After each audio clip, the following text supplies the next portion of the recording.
আমরা আদালতে জবাব দিয়েছি ইমরানের সরকারের সম্পৃক্ততার ব্যাপারে।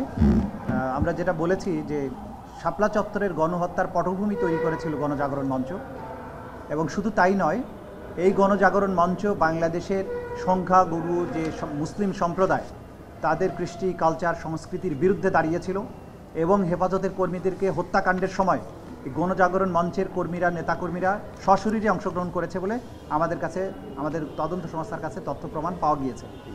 এর বাইরে ইমরানের সরকার গণজাগরণ মঞ্চের মুখপাত্র হিসাবে সে নিজে সরকারের যে সমস্ত ঊর্ধ্বতন কর্তৃপক্ষ, প্রাইম মিনিস্টার থেকে শুরু করে স্বরাষ্ট্রমন্ত্রী, র্যাবের প্রধান এবং পুলিশের কর্মকর্তাদের সাথে বিভিন্ন সময় বৈঠক করে এই শাপলা চত্বরে যে পরিচালিত অভিযান ছিল সেটির পরিকল্পনায়ও তিনি অংশগ্রহণ করেছিলেন। সে কারণে তার বিরুদ্ধে আমরা গ্রেপ্তারি পরোয়ানা চেয়েছি এবং সে বিষয়টা আমরা আদালতের কাছে স্পষ্ট করেছি। এবং আপনারা জানেন যে বাংলাদেশের ইতিহাসের বাদ পরিবর্তনকারী একটা ঘটনা ছিল শাপলা চত্বরের গণহত্যা, এবং এই গণহত্যার মাধ্যমে বাংলাদেশের প্রতিবাদের যে সর্বশেষ একটা আশার প্রদীপ ছিল যে ধর্মীয় সংখ্যা গরিষ্ঠ যে সমস্ত সম্প্রদায় তারা তাদের ধর্মীয় অধিকারের ব্যাপারে যে সোচ্চার ছিল এই তদানীন্তন ফ্যাসিস্ট সরকারের বিরুদ্ধে, তা কিন্তু চিরতরে স্তব্ধ করে দেওয়া হয়। এবং যাদেরকে হত্যা করা হয় তারা অধিকাংশই ছিল মাদ্রাসার ছাত্র এবং ইয়েতিম, শিশু, কিশোর, কোরআনের হাফেজ, এই ধরনের মানুষ। এবং পরবর্তীতে তাদের সংখ্যা নিরূপণের ব্যাপারেও কিন্তু তাদেরকে কবর দেওয়া হয়েছে অজ্ঞাতনামা কবরে, তাদের সংখ্যা নিরূপণ করতে দেওয়া হয় নাই। তাদের পরিবারবর্গের কাছে গিয়ে চাপ সৃষ্টি করা হয়েছে যাতে তারা প্রকাশ না করেন যে তাদের সন্তানেরা এখানে মারা গিয়েছেন কিনা। এবং অধিকারের মতো একটা মানবাধিকার সংগঠন যারা এই সংখ্যাটা প্রকাশ করেছিল, এইটার দায়ে অধিকারের প্রধান নির্বাহী আদিলুর রহমান খানকে কারারুদ্ধ করা, তাকে সাজাও দেওয়া হয়েছিল। এই জাতীয় নির্যাতন এগুলো করা হয়েছিল সেই সময়। এটা বাংলাদেশের ইতিহাসের অন্যতম আলোচিত মানবাধিকার লঙ্ঘন এবং মানবতা বিরোধী অপরাধ। সে কারণে ট্রাইব্যুনাল অনেক পর্যালোচনার পরে এটাকে মানবতা বিরোধী অপরাধ হিসেবে চিহ্নিত করে এটাকে তদন্তের অধীনে নিয়ে এসেছে এবং এটার বিচারের ব্যাপারে পদক্ষেপ গ্রহণ তারা করবে, এটা আমাদের পক্ষ থেকে সিদ্ধান্ত। আসলে নিহত হয়েছিলেন সেই বিষয়টা আমাদের তদন্ত সংস্থা বের করবেন, কারণ ইতিপূর্বে কারো পক্ষ থেকে সুনির্দিষ্ট সেইভাবে সংখ্যা আমাদের কাছে যা এসছে এগুলো তদন্ত সংস্থা যাচাই বাছাই করে দেখছে। সুতরাং আমরা আজকেই বলতে পারছি না টোটাল কত লোক সেদিন নিহত হয়েছিলেন। তদন্ত শেষে যখন রিপোর্ট আমরা দেব সেদিন আমরা বলে দেব আসলে কত লোক সেদিন নিহত হয়েছিলেন।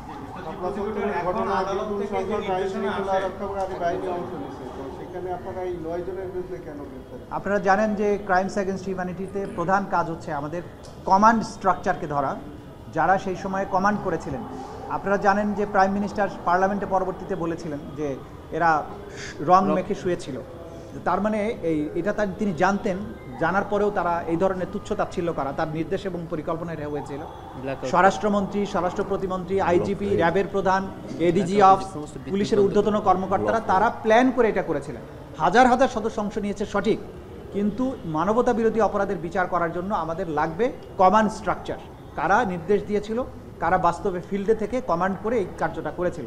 সেই কারণে প্রথমে আমরা টপ কমান্ডারদেরকে বিচারের মুখোমুখি করতে চাই। সে কারণেই টপ কমান্ডারদের বিরুদ্ধেই আজকে গ্রেপ্তারি পরোয়ানা চাওয়া হয়েছে এবং সেটাই জারি হয়েছে আজকে। আপনারা এখন অনেক তথ্য ডিসক্লোজ করেন না যাতে করে যারা গ্রেপ্তারি পরোয়ানাভুক্ত আসামিরা গা ঢাকা না দিতে পারে, কিন্তু আমরা এরপরেও খবর পাচ্ছি অনেক অভিযোগ আসছে শহীদ পরিবারের দিক থেকে গ্রেপ্তারি পরোয়ানা হয়ে যাওয়ার পরের দিনই তারা স্টেশন থেকে সরতে পড়েন।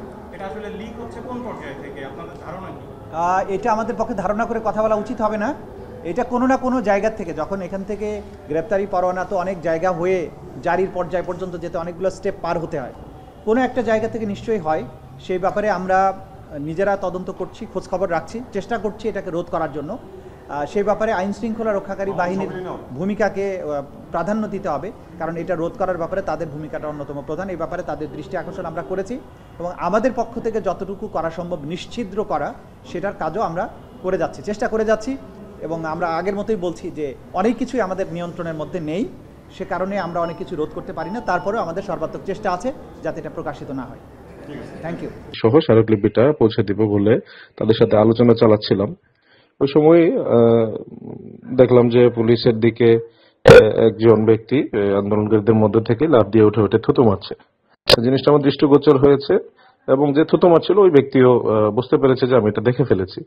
তা আমি পিছনে যাচ্ছিলাম, সেও ঘটনাস্থল থেকে একটু আস্তে আস্তে করে পিছনের দিকে হেঁটে যাচ্ছিল। তাই আমি ভাবলাম এটা সম্ভবত আউটসাইডার কেউ হবে। তো পিছনে গিয়ে দেখি যে না, শুধু সেই না, আরো অনেকে এরকম ইট মারছে, লাঠি ছুঁড়ে মারছে, বুলেট প্রুফ জ্যাকেট যেগুলো ধস্তাধস্তির সময় পড়ে গেছিল এইগুলো হেলমেট সহ পুলিশের দিকে ছুঁড়ে মারছে। এরকম ইট মারছে এরকম এক ব্যক্তিকে আমি মিড আইল্যান্ডের কাছাকাছি একটা জায়গায় চার্জ করতে যাই যে আপনি কেন ঢিল মারছেন পুলিশের দিকে, আপনাদের তো প্রতিনিধি দল যাবে, কথাবার্তা হচ্ছে। এটা বলার সাথে সাথেই পিছন থেকে আমাকে সাদা ড্রেস পরে এক মেয়ে, সাথে আরো অনেকগুলো ছেলে, পরবর্তীতে তাদের সাথে যোগ দেয় আরো কিছু মেয়ে এবং আন্দোলনকারীদের মধ্যে থেকে বেশ কিছু ছেলে, এবং যে থুতু মেরেছিল ওই ছেলেটাও এর মধ্যে ছিল। আমি যখন বুঝতে পারলাম যে তারা আমাকে ব্যাপকভাবে মারার চেষ্টা করছে, আমি তৎক্ষণাৎ মেয়েদের থেকে দূরে সরে গিয়ে আমি শুধু যে ছেলেগুলো আমাকে মারছিল আমি তাদের আক্রমণ ঠেকাতে উদ্যত হই, এবং আমি তাৎক্ষণিক সিদ্ধান্ত নিই যে আমি ওই জায়গায় যদি দাঁড়িয়ে থাকি আমাকে নিশ্চিত আরো খুব খারাপ কোনো পরিণতি ভোগ করতে হবে। সো আমি আমার যে আত্মরক্ষার যে কৌশল আমি সেটা প্রয়োগ করেছি এবং ওখান থেকে বের হয়ে আসতে সক্ষম হয়েছি। গতকালের ঘটনার ভিডিও ফুটেজ পর্যবেক্ষণ করে দেখা যায় শুধু থুতু নিক্ষেপই নয়, পুলিশকে খেপিয়ে তুলতে মিছিলের পেছন দিক থেকে ইট, বোতল এমনকি লাঠি নিক্ষেপ করতে থাকেন কয়েকজন। বিষয়টি নজরে এলে সেদিকে ছুটে যান পুলিশের রমনা জোনের এসি আব্দুল্লাহ আল মামুন। ঢিল নিক্ষেপকারী একজনকে বাধা দিতে গেলে তার উপর প্রথমে হামলা করেন সাদা পোশাক পরা এক নারী। কিন্তু সেই নারীকে কিছু না করেই মামুন আবারও ঢিল নিক্ষেপকারীকে ধরতে যান। তখনই তাকে চারদিক থেকে ঘিরে এলোপাথারি মারতে থাকে সেই সাদা পোশাক পরা নারী সহ বেশ কয়েকজন।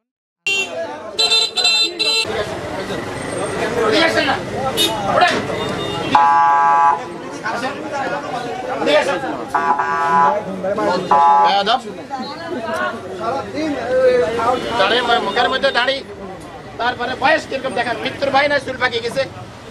রোজা কেন রাখেন না? আপনি মুসলমান না? আপনি মুসলমান, আপনার ছেলে সন্তান আছে না? কেন রোজা রাখতেছেন না? কি জন্য? কি জন্য? কি বমি আছে? বমি হলে কি বমি লেগে রোজা ভাঙতে হয়? বমি হলে রোজা ভাঙে না বলছে কি? আসেন এখানে আসেন। আর কখনো রোজা ভাঙবেন? জীবনে ভাঙবেন না। কেন ধরেন? ধরেন এই বয়সে আপনার এই শাস্তি। কেন ধরেন? উঠে বসেন, বসেন। কেন ধরেন?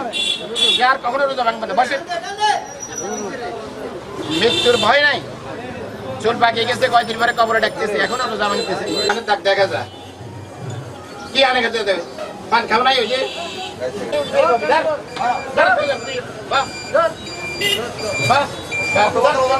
এরপরে আবার মুসলমান রোজা রাখা তোর জন্য ফরজ না?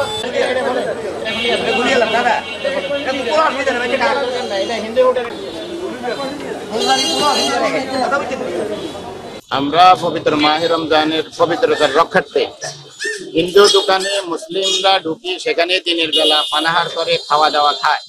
সেই ক্ষেত্রে কোন মুসলিম পবিত্র রমজানের পবিত্রতা রক্ষার্থে আমরা যে অভিযানটা করেছি, এটা কোনো মুসলিম যেন কোনো হিন্দু হোটেলে দিনের বেলা খাওয়া দাওয়া না করে সবাইকে পবিত্র রোজা রাখার জন্য আমরা তাদেরকে অনুরোধ করেছি।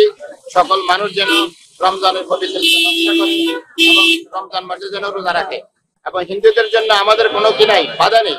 তারা তাদের হোটেল আছে, তারা প্রকাশ্যে দিবালোকে সাদা তারা খাইতে পারবে, কিন্তু মুসলমানরা যেন কোনো হিন্দু দোকানে না ঢুকে। এই জন্য আজকে মূলত আমাদের ঘোষিত হয়েছে যে আমাদের দ্বিতীয় শ্রেণীর যে পদমর্যাদা ঘোষণা হয়েছে সেটাও ৯-৩-১৪ অর্থাৎ দীর্ঘ ১১ বছর যাবৎ আমরা বঞ্চিত ছিলাম।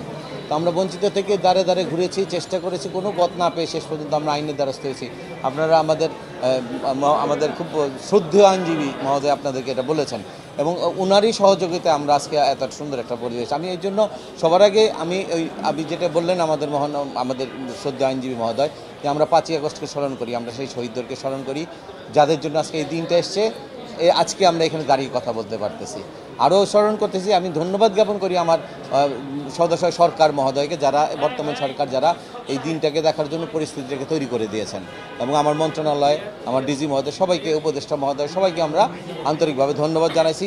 সারা দেশের সমস্ত প্রধান শিক্ষক যারা এটার প্রতি খুব ব্যাকুলভাবে ছিলেন, সবাই আমাকে সমর্থন যোগাইছেন, সবাইকে আমরা অবশ্যই ধন্যবাদ জানাই। আমরা যে আন্দোলন করেছি, এই আন্দোলনগুলো আপনাদের প্রত্যেকের প্রিন্ট মিডিয়াতে, ইলেকট্রনিক মিডিয়াতে আমরা সময় আপনারা খুব গুরুত্ব দিয়ে প্রচার করেছিলেন, যেটাই ওইটা একটা বড় অস্ত্র হিসেবে আমাদের কাজ করেছে। সবচেয়ে বেশি শ্রদ্ধা এখন আমি জ্ঞাপন করতে চাই আমার শ্রদ্ধেয় আইনজীবী মহোদয়, যিনি অক্লান্ত পরিশ্রম করেছেন, যিনি হ্যাঁ একদম আসলে সত্যি নামমাত্র ফিতে উনি ওনার অনুযায়ী ওনার ওয়েট অনুযায়ী কখনোই আমাদের কাছে ফি এর দাবি করেন নাই। উনি ওনার মানে খুব শিক্ষক হিসাবে সেই আন্তরিকতা দেখিয়েছেন আমাদের প্রতি এবং আমাদেরকে খুব মানে নামমাত্র ফিতে আমাদেরকে কাজ করে দিয়েছেন। হ্যাঁ হ্যাঁ আমরা অবশ্যই আমরা আসলে কি বিগত নির্বাচনে যে আমরা পদভ্রষ্ট ছিলাম তা না। আপনারা জানেন ইঞ্জিনিয়ারিংটা কোত্থেকে হয়, নির্বাচন ইঞ্জিনিয়ারিংটা কোত্থেকে হয়। আমরা তো খুব ছোট লেভেলের একটা দায়িত্ব পালন করি, হয় প্রিজাইডিং অফিসার নয় অ্যাসিস্ট্যান্ট প্রিজাইডিং অফিসার। আমাদের উপর প্রিজাইডিং অফিসার থাকে, রিটার্নিং অফিসার থাকে, এলাকার যে মানে স্থানীয় যে সাংসদ, যে স্থানীয় যে প্রতিনিধি ছিল, তারা রাতের বেলা এসে আমাদেরকে যখন একটা অস্ত্র ঠেকায় তখন আমাদের কিছু করার থাকে না, আমরা নিরুপায় হয়ে যাই। পরিস্থিতিটা কিন্তু প্রথম আমরা কিন্তু শিকার। আপনারা আজকে হয়তো বলতে পারতেছেন যে আমরা এটার একটা অংশ, হ্যাঁ একটা অংশ হয়েছি, আমরা শিকার হয়ে একটা অংশ হয়েছে। আসলে আমরা কেউই কখনো আমরা শিক্ষক, আমরা দুর্নীতির সাথে নাই, ছিলাম না, থাকবো না, ইনশাল্লাহ কোনোদিন থাকবো না। আমি অত্যন্ত আবেগ আপ্লুত, অত্যন্ত খুশি। আজকের এই দিনটির জন্য আমরা দীর্ঘ 11 বছর অপেক্ষা করেছি। আমরা দীক্ষার বিনিময়ে মর্যাদার লড়াইয়ে আমরা এতকাল লড়াই করেছি। মহান আল্লাহর নিকট অশেষ কৃতজ্ঞতা।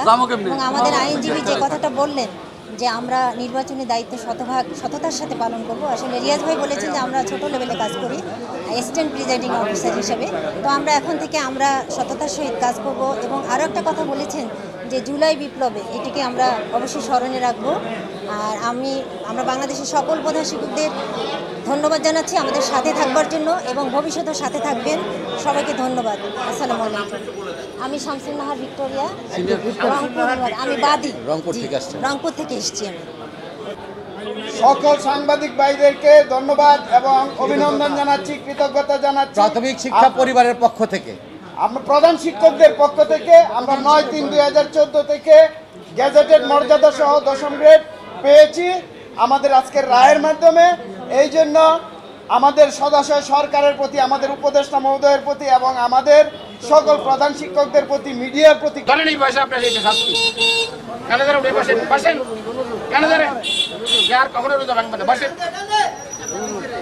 আমি আসলে আজকে দুপুরে রমজানের পবিত্রতা রক্ষা করতে যাই ওনারা হোটেলে খাওয়ার জন্য ঢুকছে।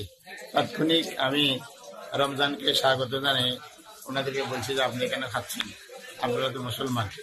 সেই ক্ষেত্রে ওনারা ওনাদের বলছে যে আমরা আসলে রোজা রাখিনি। আমি বলছি আপনারা রোজা রাখিনি।